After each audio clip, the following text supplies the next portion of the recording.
നിങ്ങളുടെ സ്ഥാപനത്തിലേക്ക് ഡിജിറ്റൽ മാർക്കറ്റിംഗിന് വേണ്ടി ഒരു വ്യക്തിയെ തിരഞ്ഞെടുക്കുമ്പോൾ ഇപ്പോൾ എംപ്ലോയി ആവട്ടെ, ഫ്രീലാൻസർ ആവട്ടെ, ഏജൻസി ആവട്ടെ, നമ്മൾ ചിലപ്പോൾ എക്സ്പീരിയൻസ് നോക്കിക്കൊണ്ടായിരിക്കാം, അല്ലെങ്കിൽ അവരുടെ പോർട്ട്ഫോളിയോ കണ്ടുകൊണ്ടായിരിക്കാം, അതുമല്ലെങ്കിൽ അവരുടെ ടെക്നിക്കൽ സ്കില്ല് കണ്ടുകൊണ്ടായിരിക്കും നമ്മൾ തിരഞ്ഞെടുക്കുന്നുണ്ടാവും, അല്ലേ? അപ്പോൾ ഈ 3 കാര്യങ്ങൾ കോർത്തിണക്കിക്കൊണ്ട് തിരഞ്ഞെടുത്തിട്ടുള്ള പല സ്ഥാപനങ്ങൾക്കും അല്ലെങ്കിൽ പല ബിസിനസ് ഓണേഴ്സിനും പിന്നീട് പ്രോപ്പറായിട്ടുള്ള റിസൾട്ട് കിട്ടാതെ ഇരിക്കുന്ന ഒത്തിരി കഥകൾ നമ്മൾ കേട്ടിട്ടുണ്ട്, അല്ലേ? അതിന് കാരണം എന്താണെന്ന് വെച്ച് കഴിഞ്ഞാൽ എക്സ്പീരിയൻസ് മാത്രം നമ്മൾ നോക്കി പോകുമ്പോഴാണ് ഒരു പ്രശ്നം എന്ന് പറഞ്ഞു കഴിഞ്ഞാൽ മാറി വരുന്ന അൽഗോരിതത്തിനെ അടിസ്ഥാനപ്പെടുത്തി അവർ അപ്ഡേറ്റഡ് ആവണമെന്നില്ല. അപ്ഡേറ്റഡ് അല്ലെങ്കിൽ അവർക്ക് ഒരിക്കലും നിങ്ങൾക്ക് റിസൾട്ട് തരാനായിട്ട് സാധിക്കില്ല. രണ്ടാമത്തെ കാര്യം എന്ന് പറഞ്ഞു കഴിഞ്ഞാൽ ഇപ്പോൾ പോർട്ട്ഫോളിയോ മറ്റുള്ള വ്യക്തികൾക്ക് ചിലപ്പോൾ ബ്രാൻഡഡ് ആയിട്ടുള്ള കമ്പനികളൊക്കെ ആയിരിക്കാം. ഞാനത് ചെയ്തിട്ട് എനിക്ക് നല്ല രീതിയിൽ സക്സസ്ഫുൾ ആയ റിസൾട്ട് കൊടുക്കാൻ പറ്റി, അല്ലെങ്കിൽ നല്ല സക്സസ്ഫുൾ പോർട്ട്ഫോളിയോ ആണ് അദ്ദേഹത്തിൻ്റെ എന്ന് കരുതി അവരെ നമ്മൾ വർക്ക് ഏൽപ്പിച്ചു കഴിഞ്ഞാൽ അവിടെ സക്സസ് ആയ സ്ട്രാറ്റജി ചിലപ്പോൾ നിങ്ങളുടെ ബിസിനസ്സിൽ വർക്കൗട്ട് ആവണമെന്നില്ല. അതേപോലെ തന്നെ ടെക്നിക്കൽ സ്കില്ല് കണ്ടുകൊണ്ട് ഇപ്പോൾ ഒരാൾക്ക് പരസ്യം ചെയ്യാൻ അറിയാം, ഗൂഗിൾ ആഡ്സ് പ്രോപ്പറായിട്ട് സെറ്റ് ചെയ്യാൻ അറിയാം, അല്ലെങ്കിൽ മെറ്റാഡ്സ് പ്രോപ്പറായിട്ട് ലീഡ് എടുത്തു തരാൻ അറിയാം, തുടങ്ങിയ കാര്യങ്ങൾ അറിയാമെന്ന് കരുതി നിങ്ങൾക്ക് പ്രോപ്പറായിട്ടുള്ള റിസൾട്ട് കൊണ്ടുവരാൻ അതിന് പറ്റുന്ന ഒരു ഉറപ്പുമില്ല. ഒരു വ്യക്തി ഇപ്പോൾ ഇന്റർവ്യൂവിന് വരുന്നതാവട്ടെ, ഇപ്പോൾ എംപ്ലോയി ആണെങ്കിൽ ഇന്റർവ്യൂവിന് വരുന്നതായിരിക്കാം, അതല്ലെങ്കിൽ നിങ്ങളൊരു ഏജൻസിനെ ഏൽപ്പിക്കാൻ പോകുന്ന, അല്ലെങ്കിൽ ഫ്രീലാൻസറെ ഏൽപ്പിക്കാൻ പോകുന്നതായിരിക്കും. അപ്പോൾ നിങ്ങൾ ചെയ്യേണ്ട ഒരു കാര്യം എന്ന് പറഞ്ഞു കഴിഞ്ഞാൽ സെയിൽസിന്റെ ടാർഗറ്റ് എത്രയാണെന്നുള്ളത് കൃത്യമായിട്ട് അവരോട് പറയുക.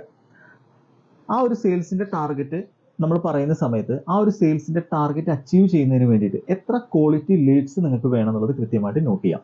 ആ ക്വാളിറ്റി ലീഡ്സ് ഫോർ എക്സാമ്പിൾ പറഞ്ഞു കഴിഞ്ഞാൽ ഇപ്പോൾ ഒരു 100 ലീഡ്സ് ആണ് നിങ്ങളുടെ സെയിൽസിന്റെ ടാർഗറ്റ് എങ്കിൽ നിങ്ങൾ അവരുടെ അടുത്ത് പറയാം, എനിക്ക് 100 ലീഡ്സ് ആണ് ഒരു മാസത്തേക്ക് എനിക്ക് ആവശ്യമുള്ളത്. ആ ലീഡ്സിന്റെ ക്വാളിറ്റി ഇങ്ങനെയായിരിക്കണം. ഒന്നിലെ ആ വരുന്ന ലീഡ്സ് എൻ്റെ കൈവശത്തുനിന്നോ അതല്ലെങ്കിൽ എൻ്റെ കോമ്പറ്റീറ്ററിന്റെ കൈവശത്തുനിന്നോ 2 മാസത്തിനുള്ളിൽ പ്രൊഡക്റ്റോ സർവീസോ മേടിച്ചിട്ടുണ്ടാവണം. ഈ ക്വാളിറ്റിയിലുള്ള ലീഡ്സ് ജനറേറ്റ് ചെയ്യുന്നതിന് വേണ്ടിയിട്ടുള്ള ഒരു സ്ട്രാറ്റജി നിങ്ങൾ ആദ്യം പ്രിപ്പയർ ചെയ്യാം.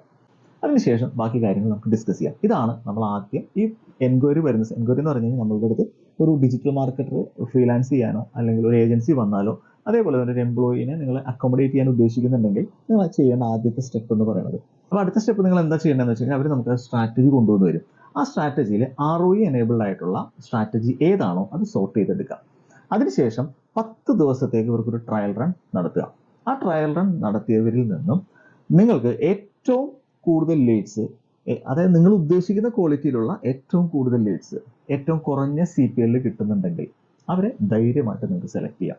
ഓക്കെ, അതായത് ചുരുക്കി പറഞ്ഞാൽ ഒരു വ്യക്തിയുടെ എക്സ്പീരിയൻസോ പോർട്ട്ഫോളിയോയോ ആ വ്യക്തിയുടെ സ്കില്ല്, ടെക്നിക്കൽ സ്കില്ലോ കണ്ടുകൊണ്ടല്ല നമ്മൾ ഒരിക്കലും നമ്മുടെ സ്ഥാപനത്തിലേക്ക് അല്ലെങ്കിൽ അസോസിയേറ്റ് ചെയ്യേണ്ടത്. പകരം ആ വ്യക്തിയുടെ ക്രെഡിബിലിറ്റി, അതേപോലെ തന്നെ നിങ്ങൾക്ക് റിസൾട്ട് ജനറേറ്റ് ചെയ്ത് തന്നിട്ടുള്ള ആ ഒരു സ്കിൽ, ആ കൃത്യമായിട്ടുള്ള ആ ഒരു ട്രാക്ക് റെക്കോർഡ് എടുത്തിട്ട് വേണം ഒരാളെ നമ്മൾ അസോസിയേറ്റ് ചെയ്യാനായിട്ട്.